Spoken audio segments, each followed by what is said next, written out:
Thanks for joining us tonight. Wisconsin DCI agent Mark Wagner has been found not guilty of second-degree recklessly endangering safety for firing a gun at Quadren Wilson back in February of 2022.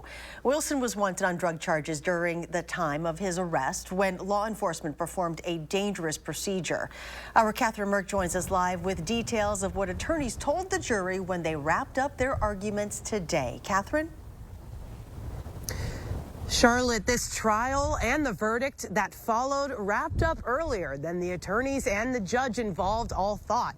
Earlier today at the closing arguments, attorneys from both sides of the aisle gave their final words to the jury. Wagner's attorney questioned Quadren Wilson's actions and brought up his past history selling and using drugs. He said Wilson did not have a respect for authority.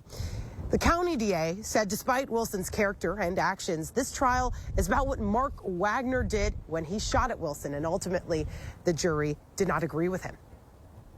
This case is about the decisions made by Mr. Wagner. The decision to shoot not once, but twice, as Mr. Wilson tried to comply with the orders given to raise his hands. When you're a police officer and you have that badge and you're out there getting the bad guys, we're going to give you a little bit more. We're going to give you a special little privilege is what it is, and that privilege says that a police officer can use force.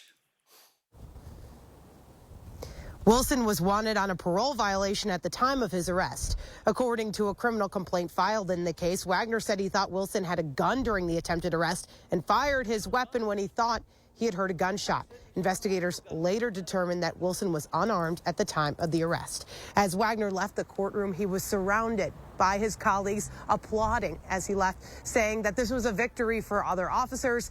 Quadren Wilson, on the other hand, heard the verdict from a phone call from the judge in the courtroom.